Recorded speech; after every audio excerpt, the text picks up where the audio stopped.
জাতীয় রাষ্ট্রীয় সভাপতি নীতিন নবীন নেতৃত্ব में आज तिरंगा यात्रार शुभारंभ होईची। आज शालबणी मंडलर समस्त भाई माने तिरंगा यात्रा बाहरीचु। शालबणी एवं कंटीपाल मुचिंदा बाउंशगढ़ एवं तर्तरा को लेकिन ए तिरंगा यात्राटी आज आरंभ होईची। नीतिन नवीन निर्देश क्रमे सारा देश रे सारा भारतवर्ष रे तिरंगा यात्रार शुभारंभ होईची। ये आम देशर प्रतीक जातीय पताका जहाँ को नहीं आज आम प्रत्येक घर घर के तिरंगा यात्रार शुभारंभ करिछु। समस्त भाई एवं जनसाधारण को अनुरोध तिरंगा को समस्त घरर छात उपरे समस्ते लगातु एवं जातीय पताका को सम्मान दियंतु।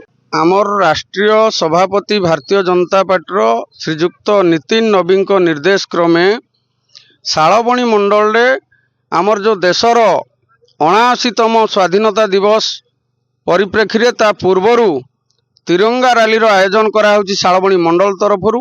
एही तिरंगा रैली उद्देश्य हला सारा शालबणी मंडल समस्त जनसाधारण पाखरे जातीयतावाद को पहुँचेबा एवं समस्त को एकता स्रोत नापी ए उद्देश्य। आज पाखापाखि आम मंडल 6टा पंचायत रु 200 रु 300 बाइक रे भव्य तिरंगा रैली अनुष्ठित होउची।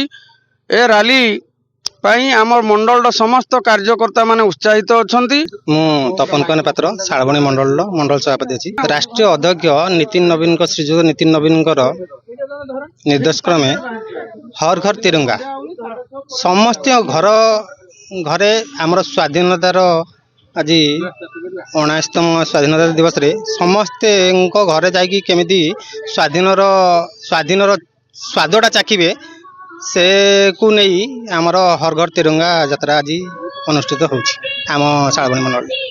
मु प्रहलाद प्रवासी नायक भारतीय जनता पार्टी जिला जनजाति कार्यकर्ता।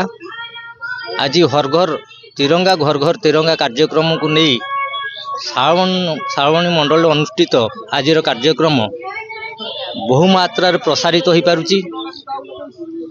शालबणी मंडल जनसाधारण आज स्व इच्छा रे यही कार्यक्रम रे योगदान करुछंती।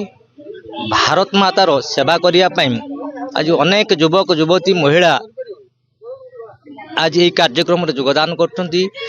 जहाँ कि आम भारतीय जनता पार्टी रो विचार को नहीं राष्ट्रीय धर्म राष्ट्र सेवा नीति को नहीं कि आमे आगो चलिबो। जा हो आमर एठी शालबणी मंडल तरफरु आज हर घर तिरंगा रैली होची। आम बहुत खुशी लगुच। आम भी स्व इच्छा रे आम आसीचु ए रैली जोग देवा पई। आम मंडलर सभापति उपस्थित अछंती। मंडलर महिला मोर्चार सभापति भी उपस्थित अछंती। तापरे मते एते भल लगुच रैली जोटा कि देश आम स्वाधीनता होता स्वाधीनतार एते 79तम वर्ष उपलक्षे एते आम मंडल तरफ एते स्व इच्छा रे बहुत कर्मी आसिक जोग दउचंती। मु बहुत खुशी अच्छी।